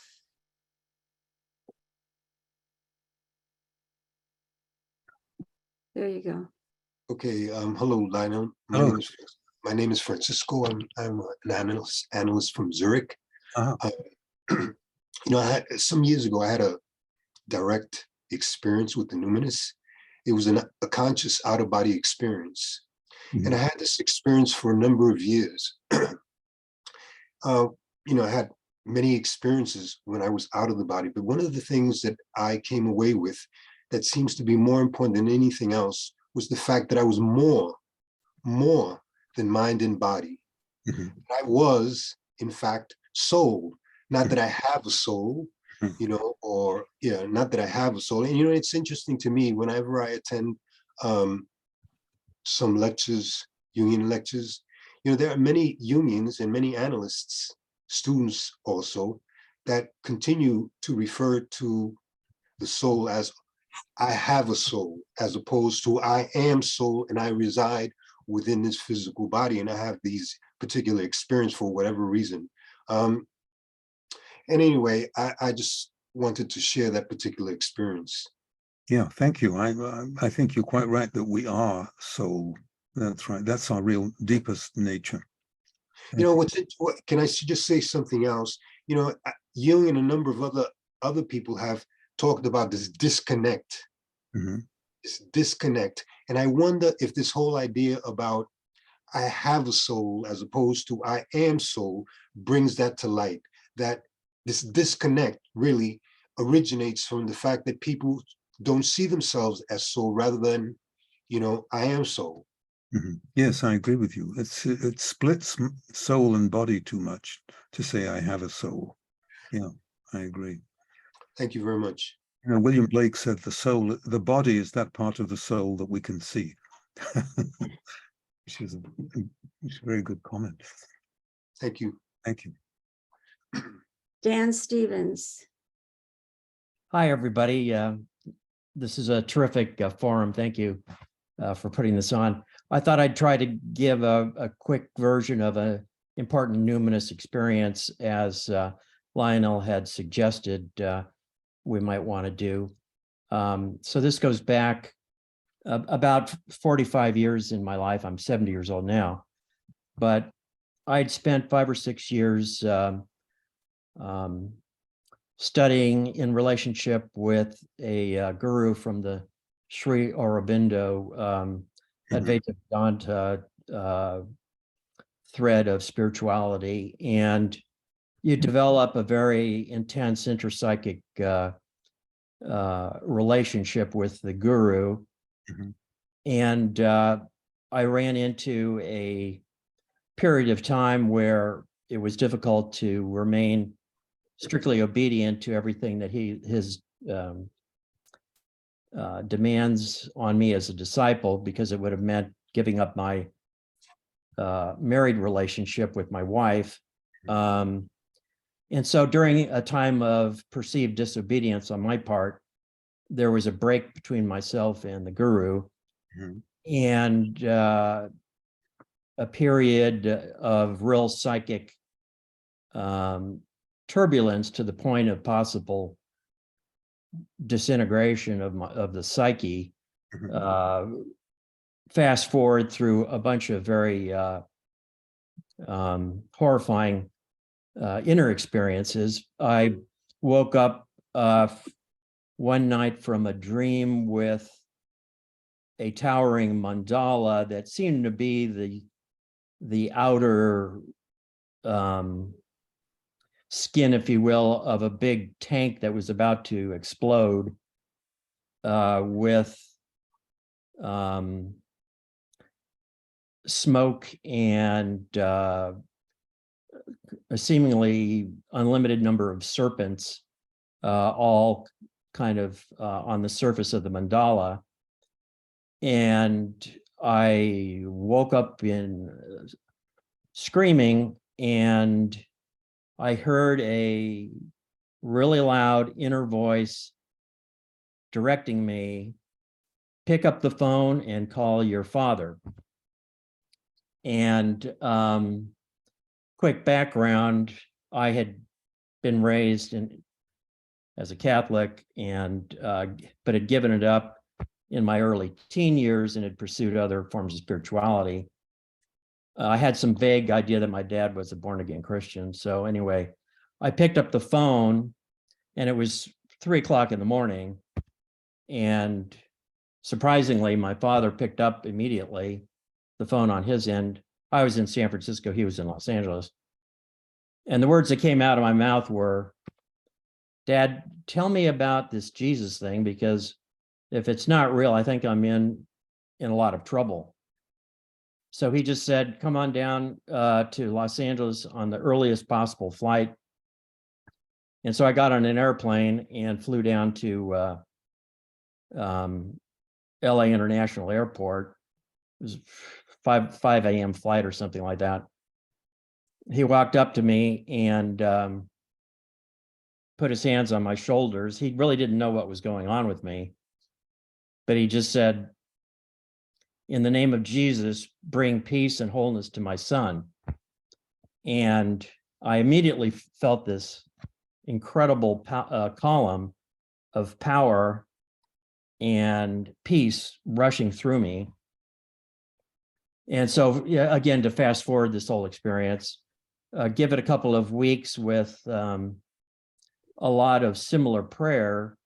And to this day, I've been grateful for having probably shrunk down a decade of analysis and other forms of traditional psychology in terms of therapy into a very compact period of time of having my entire psyche reordered.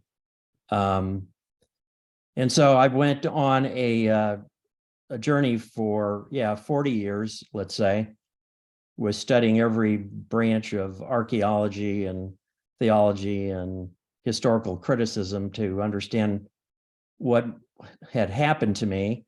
And then it wasn't until recent retirement that I was able to devote myself full-time to studying Jungian psychology and finally making sense of the whole thing.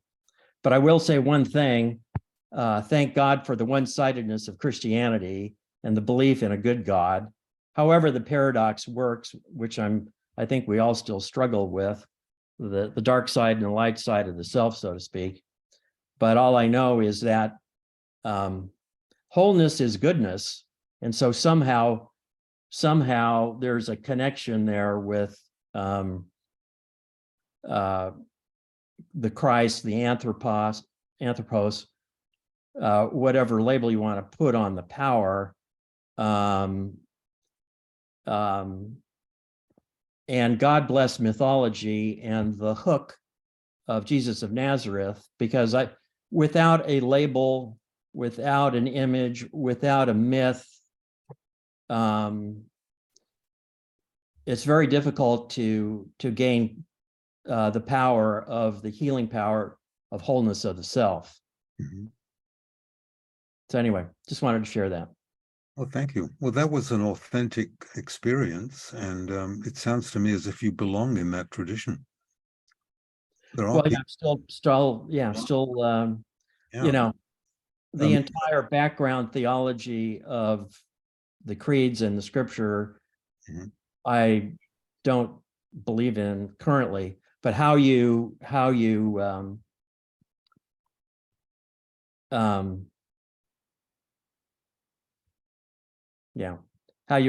deal with all the paradoxes. I think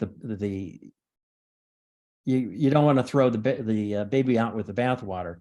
And we know Carl Jung tried to encourage people to tap into their Christian heritage because there is healing power there. And I was very grateful for the Catholic approach with symbols and ritual, because what really brought the deepest healing was going through the consecration of the Mass Yeah. in the words of "This is my body, which is given up for you." My difficulties came with when somebody said, "Well, here's a Bible, all the answers are there," and then you try to turn the symbol and the ritual into something that can't be reconciled with human rationality, and then you go off the deep end, going in the wrong direction. And so when Jung described the Protestant Reformation as a catastrophe, I understand what he was saying. Well, he just meant that the in the Catholic tradition, the unconscious is contained in the ritual and symbolism. Right. But since that tradition is fading in importance, that the unconscious is now free to express itself in many other ways. That's all. But thank you very much. Experience. Lionel, we're reaching the Oh, yes, we the are. 2-hour point. We have some raised hands. Are you able to stay and Sure. Yeah. a bit longer? Yeah. Okay, Mitra Makbula, go ahead, Mitra. Thanks, Judy, and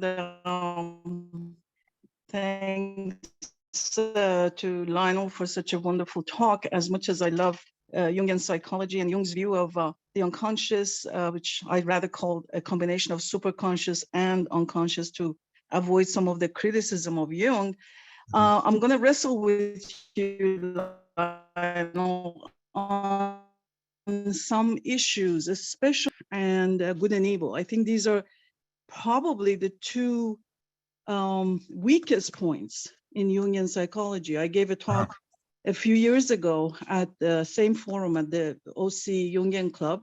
I called it Job's answer to Jung. And I tried to show that what's happening here in Jung's view of Yahweh and his view of good and evil, he's basically having a sort of, as some other people have pointed out, a shadow projection of his own to the devastating experience he had with Freud, and Yahweh being kind of Freud's God, or somehow he just totally misunderstands the concept of Yahweh. But the Jungian that totally understands this whole mythology of Yahweh and what Jung would call narcissistic, sadistic God who does cruel things to Job, the person who really understands it is Edward Edinger. There is also, Edinger absolutely understands that this is a journey, the whole, what do you call it, the people, choosing the people of the Israelites, etc., which Kabbalists, the real Kabbalists have always said that Israelite is anybody who is in the individuation process, in the seeking of the divine, the inner seeking of the divine. That term refers to anybody. It's not a designation of a group of people, physical reality. So Edinger understands that this is a journey towards individuation. Why the experience that Job had is also at the end of Job's encounter, we hear Job saying, "My eyes are now opened." It's not Yahweh saying, "My eyes are open." It's Job who is now elevated in consciousness of understanding what it is all about. Why do we suffer? Why do we have all these experiences? And to say that it's, God's shadow or divine shadow or the self shadow, it doesn't really provide any kind of consolation. Was Hitler a divine part of the divine shadow, or was he a human being making the wrong mistakes? Or the mullahs in Iran right now devastating an entire generation and killing and raping women, are they divine? No, they are using their own misconception of the divine, the fundamentalist unfortunate misconception of the divine, and conducting such inhuman activities. So again, trying to justify humanity and then saying that this is all God's shadow. Where do we see God doing this to human beings? It's us doing it to ourselves, to each other. So I'd like you to kind of address that, if you don't mind. How is it that this whole situation of good and evil in Jungian psychology has been so much misunderstood, including the fact that Jung himself, using his own principles, missed the point with Hitler.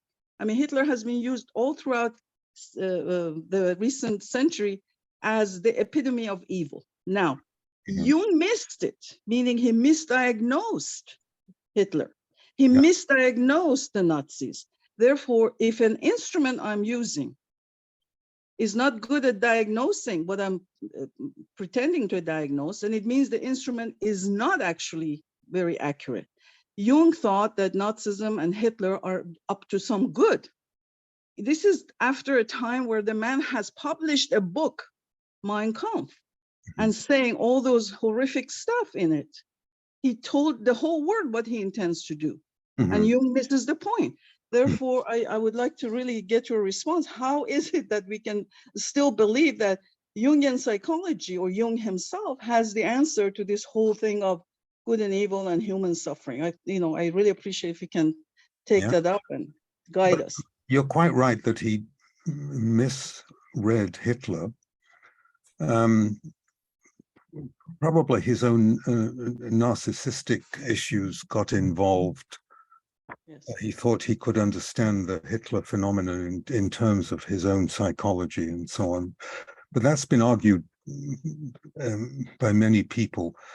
But I think the fact that he misread Hitler doesn't mean that he got the notion of the dark side of God wrong. I mean, if you look at all mythologies, there are light and dark gods in all world mythologies. There's Set and Osiris in Egyptian mythology, Loki and Baldur in Norse mythology. Many of the Hindu gods and goddesses have a dark side to them. This is not a new idea. Jung is just talking about an archetypal process where some of the suffering that we experience is more than human. Now, if you want to blame all evil and all suffering onto humanity, that's an enormous burden. It's just a different point of view than Jung took. He's trying to avoid a metaphysical dualism. He's trying to avoid a sort of Manichaeist two powers in the universe of good and evil. He's trying to develop a God image which is unitary and not split. But I don't know how you would prove that. I think it's simply a philosophical position. I really appreciate what you're saying, and I do appreciate Jung's trying to avoid dualism. I think dualism is the bane of humanity, what we have considered, the split between good and evil, the body and the spirit, all of these things. That's wonderful, but there are other possibilities that we might want to consider, which is as the Old Testament says, the principal evil, which is Satan, is one of the sons of God. So here we have an approach already in integration. So Satan, even the word, means somebody who is a tester, who throws obstacles on your way to test you. Now, if we agree that human beings are to be divine, so that's the whole mythos of the Old Testament. Human beings are created in God's image. If we are going to aspire to that godliness, isn't it fair that the person you're going to give the keys to the kingdom to should be tested, should go through certain suffering, so that you can see what their metal is made of? The Sufis talk about this, all the mystics, Christian mystics talk about it. I think the mystics of the world have no problem with the subject of having evil as a testing of the metal of humanity. All the suffering is testing us, and therefore, when you overcome, like even the myth of Jesus overcoming all that evil that was thrown at him and crucified, where he says, "Forgive them, Lord, for they do not understand." So that is the point where he is finally released, and he has met his test perfectly, and this suffering could be viewed as a testing ground, that we are being tested so that we can have the divine manifest in us and given those powers. Mm-hmm. Well, if you were a loving parent, you don't test your children by torturing them and making them suffer. I think that's rather incompatible with the notion of God as a loving parent, loving father. So I think the idea of a test, suffering as a test, which, by the way, in the book of Job, in the biblical book of Job, God says to Job that as it happens, your friends are wrong. They don't understand suffering. It's not a punishment for evil. You remember that happens at the end of the book. If you think that the devil is part of creation and the devil is evil and the serpent is present at the Garden of Eden, you're already acknowledging that evil is part of creation. It's Yes. not entirely human. We'd have to have another conference about. We really need to, yeah, we really About the would, it problem would be of evil. great, yes. I did write a book on that, by the way. Would be great to have that.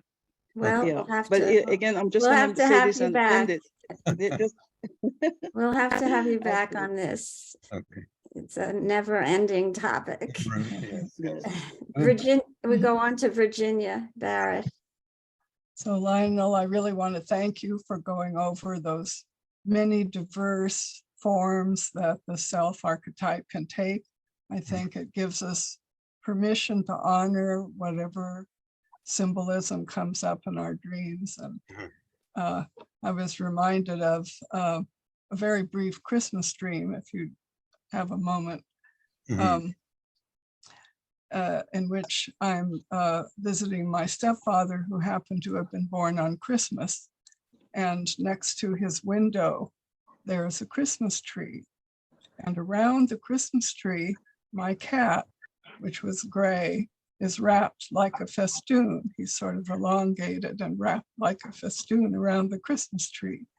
And suddenly he springs out of the Christmas tree and lands in an easy chair, a big, comfortable green chair, and immediately turns into a child, which is larger than life child, and he has no sexual demarcations. So I'm kind of dumbfounded at that point, and I wonder if I can communicate with this child. So I finally said, well, how old are you? And he says in a high-pitched voice, I'm 102. And at that point, I was so amazed that I just woke up. That's lovely. That's a beautiful dream. Listen, I apologize, but I have another appointment in about a quarter of an hour, so I really have to stop. Sorry. I know this could go on a bit. We have just one person left. Would you have time for Okay. just one more? Rebecca Stone, as quickly as you can. Okay. Hi, Lionel. Hello. This is Rebecca Stone. I've met you many times and you have been a great influence in my own thinking. And why I say that is, again, today, you opened up another door for me.